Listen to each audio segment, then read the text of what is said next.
Hello friends, myself Vinay Mishra, the faculty of Mechanical Engineering Department from AKTU, that is from Ambalika Institute of Management and Technology.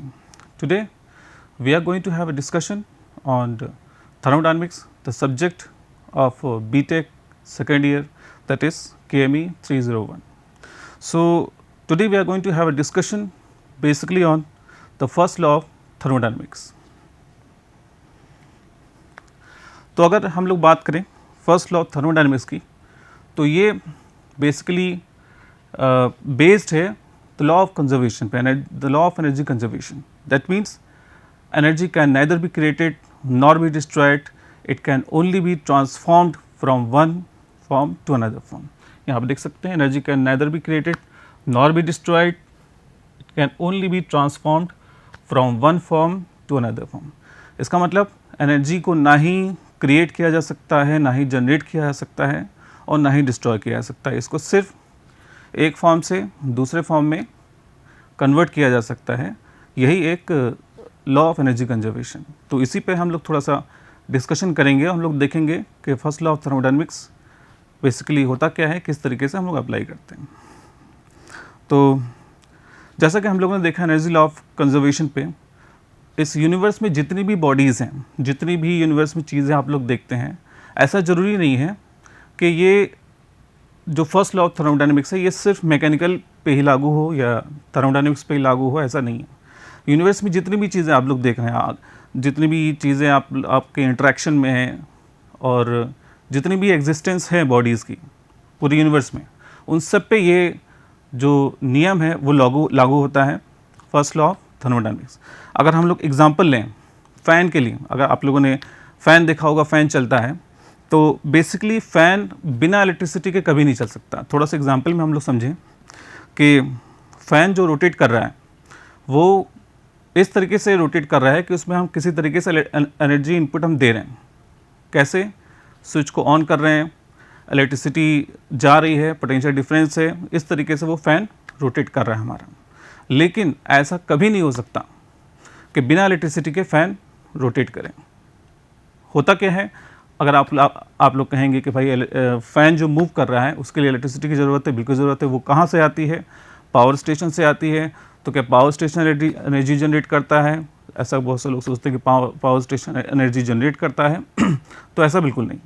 Basically होता क्या है, इसके बारे में थोड़ा सा हम लोग देखेंगे. एनर्जी कहाँ से चली, किस किस तरीके से फॉर्म में चेंज हुई, उसके बाद कैसे रोटेट हुआ उसका फ़ैन, इसके बारे में अगर हम लोग समझें तो हम लोग देखेंगे कि बेसिकली जो पावर स्टेशन में एनर्जी या इलेक्ट्रिसिटी जो आती है वो ग्रिड से आती है. और उससे पहले पावर जनरेशन कंपनी, अगर हम लोग थर्मल इंजीनियरिंग की बात करें तो जैसे NTPC हो गई, नेशनल थर्मल पावर कॉरपोरेशन, तो यहाँ पर होगा क्या, एनर्जी जनरेशन कंपनी है. ये एनर्जी जनरेट करती है, इलेक्ट्रिसिटी जनरेट करती है, लेकिन बेसिकली जनरेशन नहीं है यहाँ पे. ठीक है, हम लोग जो वर्ड यूज़ करते हैं जनरेशन, बेसिकली एनर्जी जनरेशन नहीं है, ये बेसिकली ट्रांसफॉर्मेशन है एनर्जी का. होता कैसे है, हमारे पास जो इलेक्ट्रिसिटी पावर स्टेशन पे आती है वो पावर जनरेटिंग कंपनी से आएगी और वो वहाँ पर होगा क्या, पानी को गर्म किया जाएगा, स्टीम में कन्वर्ट होगा. Steam high pressure high temperature steam expansion होगा टरबाइन पे. टरबाइन के ब्लेड मूव करेंगे, यहाँ से एनर्जी ट्रांसफॉर्म होगा मैकेनिकल फॉर्म में. मैकेनिकल फॉर्म में एनर्जी जब ट्रांसफॉर्म होगी in the form of rotation of the blade, in the form of rotation of the output shaft of the turbine, तो उस केस में उसका कनेक्शन इलेक्ट्रिक जनरेटर से होगा. इलेक्ट्रिक जनरेटर से जैसे ही उसका रोटेशन इनपुट होगा, वहाँ से मैग्नेटिक फील्ड चेंज होगी, ये सारी चीज़ें होंगी. तो वहाँ पर जो कन्वर्जन होगा एनर्जी का वो होगा मैकेनिकल से इलेक्ट्रिकल फॉर्म में. वहाँ से जो एनर्जी जनरेट होगी, वहाँ से जो इलेक्ट्रिसिटी जनरेट होगी वो जाएगी हमारी ग्रिड में, फिर उसके बाद पावर स्टेशन में, उसके बाद हमारे घरों में आएगी. तो इस तरीके से हम लोग देखते हैं कि बेसिकली एनर्जी जनरेट नहीं हुई, एनर्जी ट्रांसफॉर्म हुई.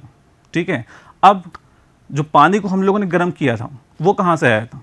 पानी को जो हम लोगों ने गर्म किया था वो कैसे किया था, उसके लिए भी एनर्जी की ज़रूरत पड़ी हमें. तो वो एनर्जी कौन सी थी?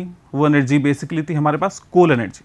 ठीक है, तो होता क्या है, तो हमारे पास क्योंकि कोल है बहुत ही ज़्यादा अमाउंट में अवेलेबल है अर्थ में, तो उसमें कंबशन होगा, उसका फिर से एनर्जी का कन्वर्जन होगा हीट एनर्जी में, उसके बाद वो हीट एनर्जी दी जाएगी वाटर में, वाटर को हीट अप किया जाएगा, स्टीम जनरेट होगी। इस तरीके से हम लोग देखते हैं कि एनर्जी का ट्रांसफॉर्मेशन हुआ एक फॉर्म से दूसरे फॉर्म तक।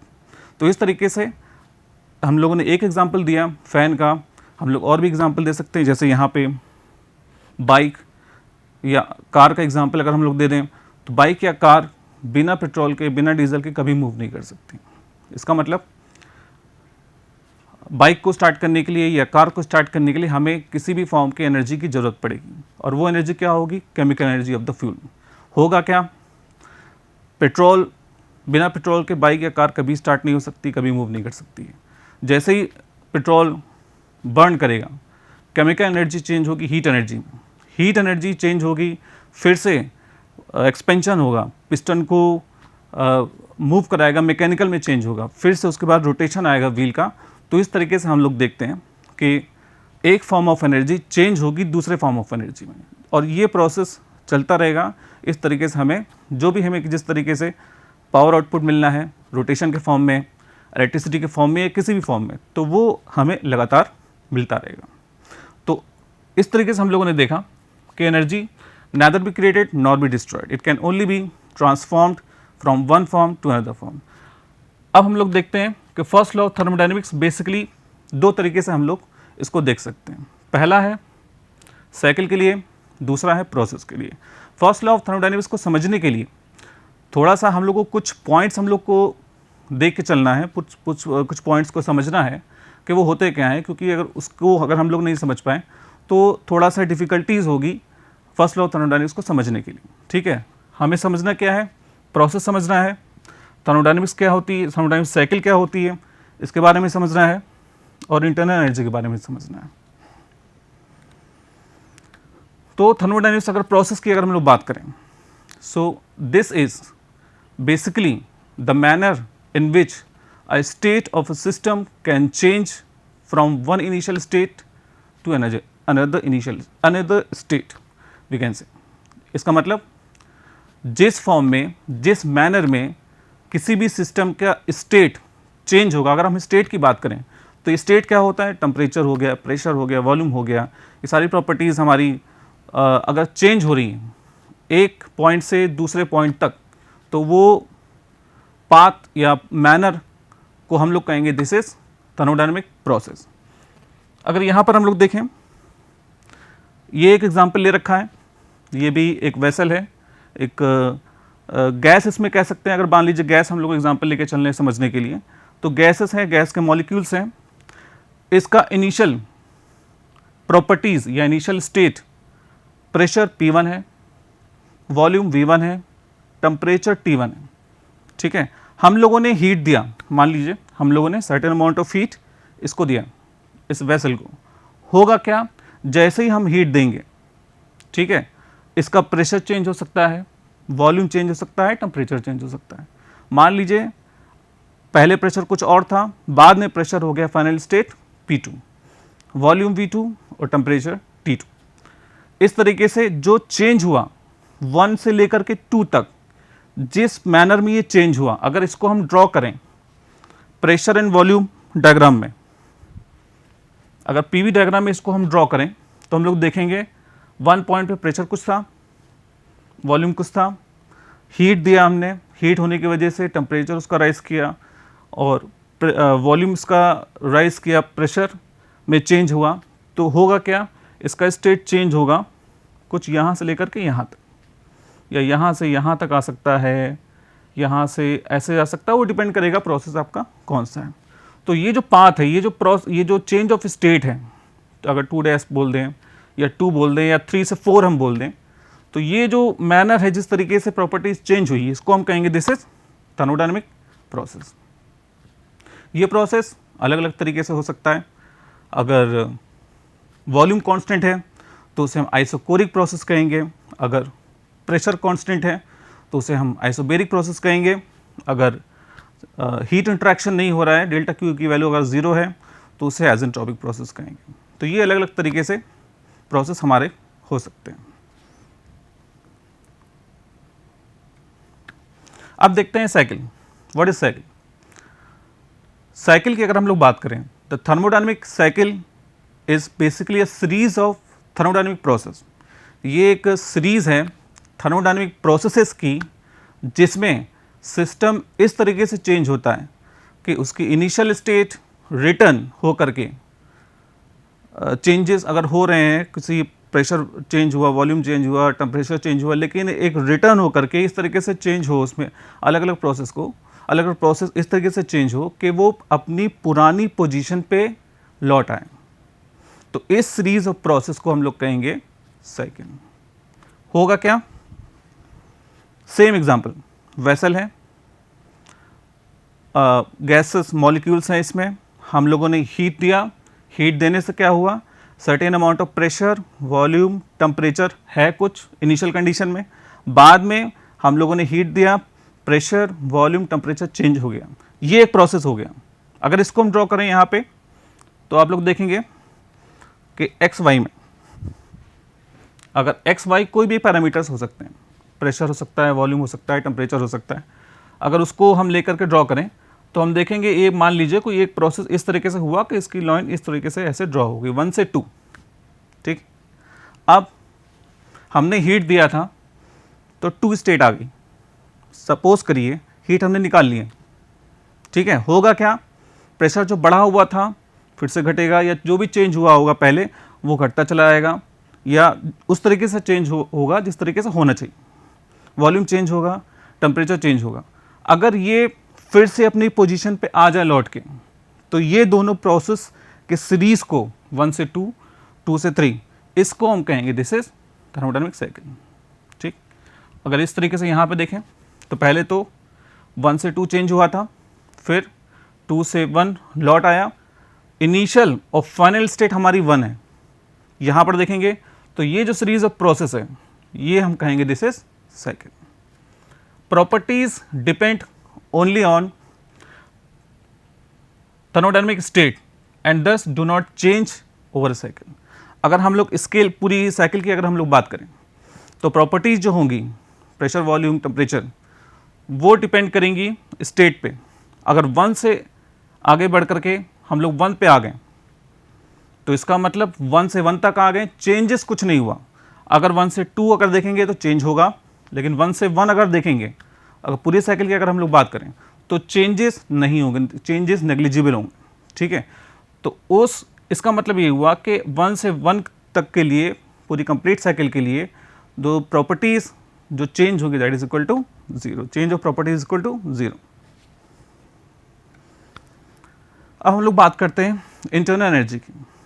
सो बेसिकली अगर हम लोग माइक्रोस्कोपिक पॉइंट ऑफ व्यू में बात करें तो जो इंटरनल एनर्जी है बेसिकली हमारी the total amount of store energy in molecule as well as in atomic structure is known as internal energy. यानी हम लोग देखते हैं कि यूनिवर्स में बहुत से तरीके से सब्सटेंस है, अलग अलग सब्सटेंस है, वो हर एक सब्सटेंस एक मॉलिक्यूल से जुड़ करके बना है। मॉलिक्यूल्स में एनर्जी होगी, मॉलिक्यूल्स के और अंदर अगर हम जाएं तो एटम को देखेंगे, एटम को और अगर हम लोग अंदर जाएं तो हम लोग देखेंगे इलेक्ट्रॉन है, प्रोटॉन है, न्यूट्रॉन है, इस तरीके से बहुत से number of molecules, number of atom, number of elements हैं।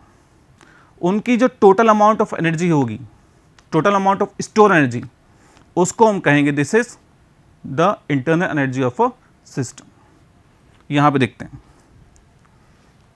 ये एक सब्सटेंस हम लोगों ने ले लिया, इसमें अलग अलग मॉलिक्यूल्स हैं, ये मॉलिक्यूल्स आपको दिख रहे हैं, इनकी जो भी टोटल अमाउंट ऑफ एनर्जी होगी उसको हम कहेंगे दिस इज इंटरनल एनर्जी। अब होगी कैसे, इसको समझना है थोड़ा सा। ये मॉलिक्यूल है, ये कैसे मूव कर सकता है, ये ऐसे मूव कर सकता है, यहाँ जा सकता है, यहाँ जा सकता है, यहाँ जा सकता है, ठीक। तो इस फॉर्म की जो मोशन हो रहा है इसका, इसे हम कहेंगे this is translation energy, E translation, TRAN translation. ये मॉलिक्यूल अपने एक्सिस पे घूम सकता है, रोटेट कर सकता है, इसको हम कहेंगे दिस इज रोटेशनल एनर्जी। ये मॉलिक्यूल अपनी मीन पोजीशन पे रिपीट मोशन कर सकता है, इसे हम कहेंगे एक वाइब्रेशन एनर्जी। ये rotational energy, translation energy, vibration energy. इसे हम कहेंगे, अगर इलेक्ट्रॉनिक एनर्जी के फॉर्म में इस पे एनर्जी कंटेन है, एनर्जी इसमें स्टोर है, तो उसको हम कहेंगे दिस इज इलेक्ट्रॉनिक एनर्जी। और अगर न्यूक्लियर, अगर एटम की बात हम करें, एटम में इलेक्ट्रॉन होंगे, प्रोटॉन होंगे, न्यूट्रॉन होंगे, तो एक total amount of energy nucleus में जो स्टोर होगी या उसके करस्पॉन्डिंग जो एनर्जी होगी उसे हम कहेंगे दिस इज न्यूक्लियर एनर्जी। और एक केमिकल एनर्जी होगी, अगर केमिकल एनर्जी बॉन्डिंग के फॉर्म में या केमिकल रिएक्शन के फॉर्म में जो एनर्जी इसमें स्टोर है, तो इस तरीके से जो भी एनर्जी होगी उसको हम कहेंगे दिस इज केमिकल एनर्जी। तो बेसिकली हम लोगों ने 6 तरह की एनर्जी देखी, और भी एनर्जी हो सकती है, लेकिन बेसिकली जनरली इन जनरल हम लोग इन्हीं एनर्जी को कंसिडर करके चलते हैं। तो इस टोटल एनर्जी की, इस मॉलिक्यूल की या हम कहें एटम की टोटल एनर्जी को अगर हम ऐड कर दें तो एक मॉलिक्यूल की वो complete energy, complete store energy वो कहलाएगी। होगा क्या, जैसे ही एक मॉलिक्यूल की स्टोर एनर्जी हम लोगों ने इक्वेशन लिख दी, is equal to E translation, rotational, vibrational, chemical, electronic, nuclear, इनको ऐड किया, नंबर ऑफ मॉलिक्यूल्स अगर आपके n है मल्टीप्लाई किया तो U is equal to total internal energy आपकी आ गई। इस तरीके से हम लोग देखते हैं जो टोटल इंटरनल एनर्जी हुई वो सारी एनर्जी का एडिशन हुआ, और total amount of store energy is known as internal energy of a system. ठीक है, अब हम लोग देखते हैं first law of thermodynamics for cycle. हम लोगों ने समझा साइकिल क्या होती है, इंटरनल एनर्जी क्या होती है। अब हम लोग साइकिल के लिए फर्स्ट लॉ ऑफ थर्मोडायनामिक्स को देखेंगे। फर्स्ट लॉ ऑफ थर्मोडायनामिक्स में हम लोगों ने देखा कि लॉ ऑफ एनर्जी कंजर्वेशन पे, energy can neither be created nor be destroyed, it can only be transformed from one form to another form. और अगर हम लोग साइकिल की अगर हम लोग बात करें तो यहाँ पर हम लोग देखेंगे कि for cycle the algebraic summation of all energy transfer across the system boundaries are zero. यानी अगर एक साइकिल की बात करें, यहाँ पे ध्यान रखने वाली बात है कि प्रोसेस के लिए हम बात नहीं कर रहे हैं, यहाँ पर साइकिल के लिए बात कर रहे हैं। एक पूरी कंप्लीट साइकिल के लिए जितना भी नेट अमाउंट ऑफ जो एनर्जी, अगर अलजेब्रिक सम ले हम टोटल अमाउंट ऑफ हीट और वर्क का, तो वो हमारा ज़ीरो आएगा। या अगर हम लोग देखें इसको, मान लीजिए ये कोई सिस्टम है और ये इस तरीके से चेंज हो रहा है कि साइकिल के फॉर्म में जा रहा है। Cycle in the sense initial state से फाइनल स्टेट सेम है। हमने क्यू अमाउंट ऑफ हीट दी, इसने जो वर्क किया डब्ल्यू अमाउंट ऑफ वर्क इसने किया, इसका अगर अलजेब्रिक सम हम लोग ले लें क्या होगा, ये इनपुट है माइनस डब्ल्यू इज इक्वल टू 0।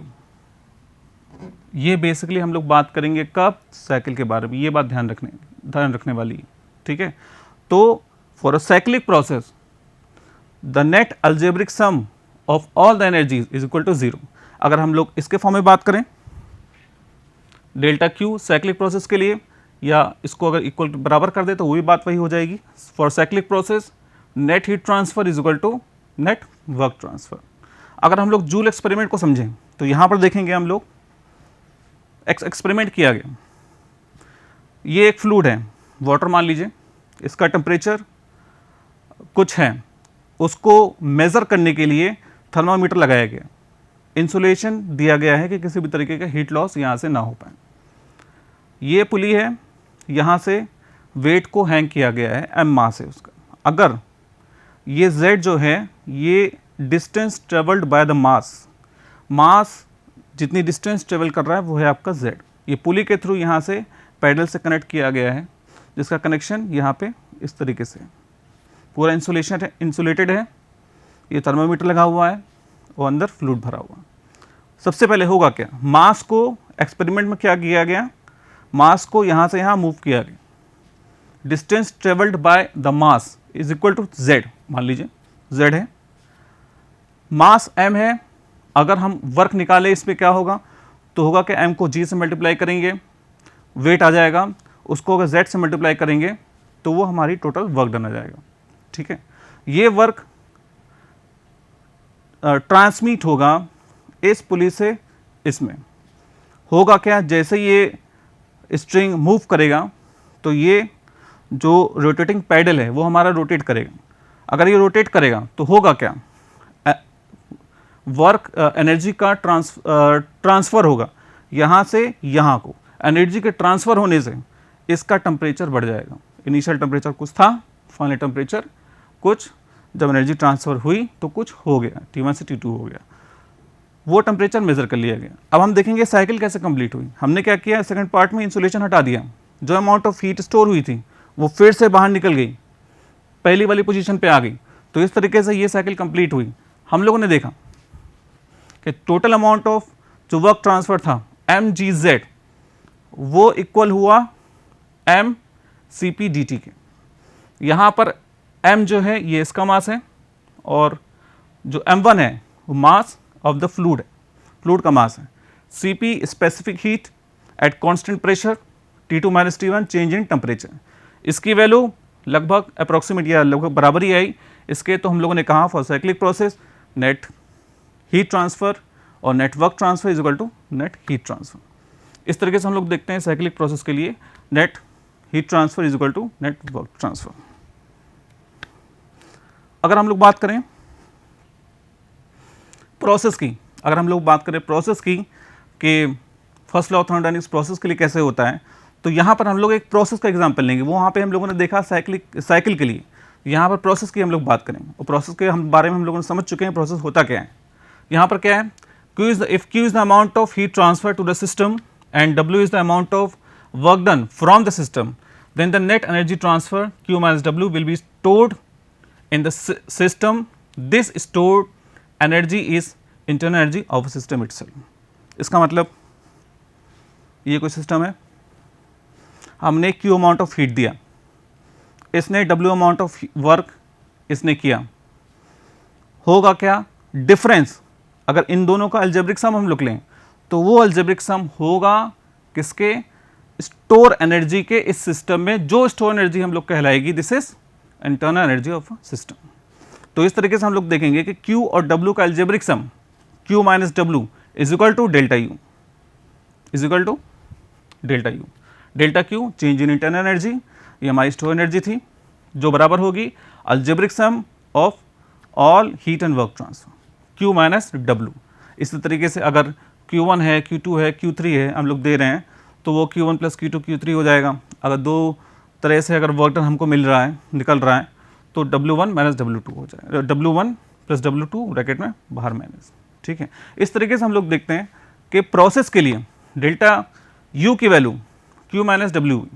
और अगर साइक्लिक के लिए बात करेंगे, क्योंकि वहाँ पे जहाँ से हम स्टार्ट करेंगे वहीं पे आ जाएंगे, ठीक है, तो वहाँ पर होगा क्या, चेंज इन इंटरनल एनर्जी हमारी जीरो हो जाएगी, प्रॉपर्टी है क्योंकि, ठीक है। अगर वो जीरो हो जाएगी वो भी यहाँ पर आ सकता है। अगर ये साइक्लिक प्रोसेस हो जाए तो यहाँ पर हम लोग देखेंगे कि साइक्लिक प्रोसेस के लिए फाइनल इनिशियल वैल्यू बराबर हो जाएगी प्रॉपर्टी की, यानी इंटरनल एनर्जी की। अगर वो वैल्यू बराबर होगी तो डेल्टा Q की value change in internal energy zero हो जाएगा हमारा। तो यहाँ पर देखेंगे वही इक्वेशन आ जाएगी, Q minus W is equal to zero. इस तरीके से प्रोसेस के लिए, साइकिल के लिए फर्स्ट लॉ ऑफ थर्मोडायनेमिक्स हम लोगों ने देखा। अब एक न्यूमेरिकल छोटा सा देखते हैं। In a system 50 kilo joule per kg amount of heat is rejected from which 100 kilo joule per kg of amount of work is done on the system, then find out the change in internal energy of a system.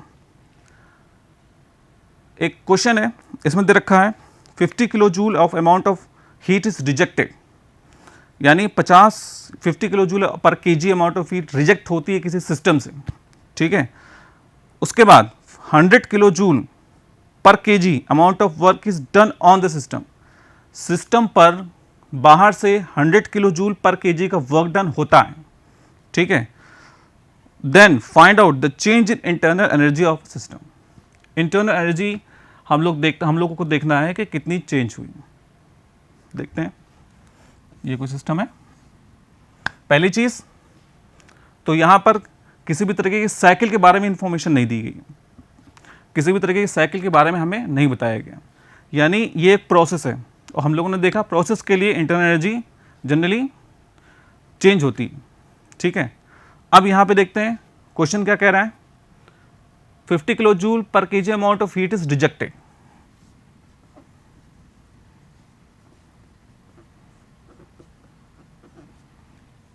ये reject हो रही है, बाहर निकल रही, ठीक है। ये जैसे ही बाहर निकल रही है, हम इस पे वर्क जो कर रहे हैं वो है 100